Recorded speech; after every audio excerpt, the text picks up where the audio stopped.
Bien, trois prises de position très fortes, très puissantes et très solides aussi pendant cette session de mai 2017 au Parlement européen. Souvent, on ignore ce que fait le Parlement, c'est assez peu visible. Mais nous, de l'intérieur, on peut dire qu'il y a quand même souvent des positions qui vont à l'encontre peut-être des idées reçues. Première position sur les OGM, une fois de plus, nous avons réussi, en trouvant une majorité évidemment de collègues, nous avons réussi à contrebattre et à nous opposer au projet de la Commission européenne d'autoriser les importations de produits contenant des dérivés d'OGM, d'organismes génétiquement modifiés, pour deux produits, d'une part un maïs et un coton. Donc ça a été rejeté et la Commission peut donc le regretter, mais c'est ainsi, la voix du Parlement s'est exprimée.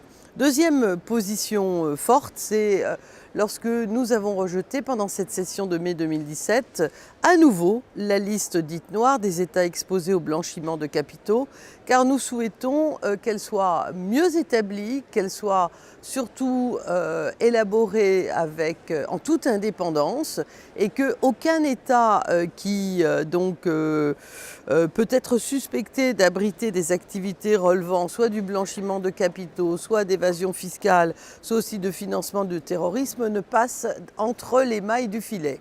Donc, deuxième position puissante.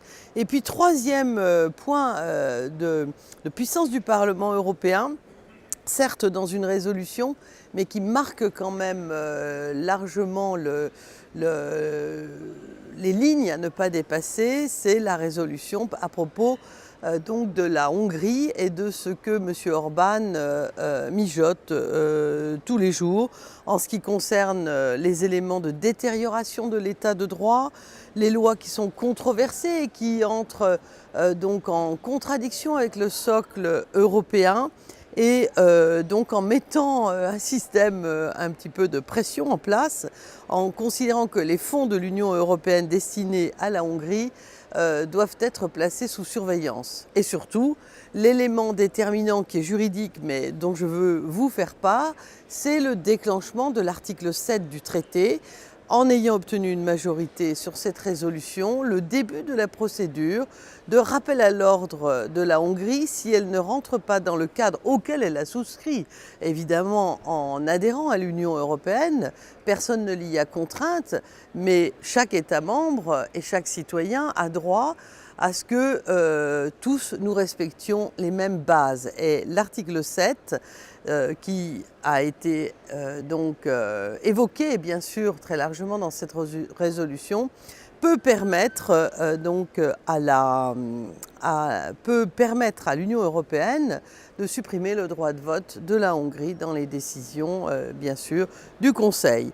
Donc, en regard, il faut travailler et abroger, en particulier pour la Hongrie, les lois qui restreignent les règles et aussi le fait que la Hongrie se libère en fait des obligations, par exemple, notamment par rapport aux demandeurs d'asile ou à la relocalisation des réfugiés.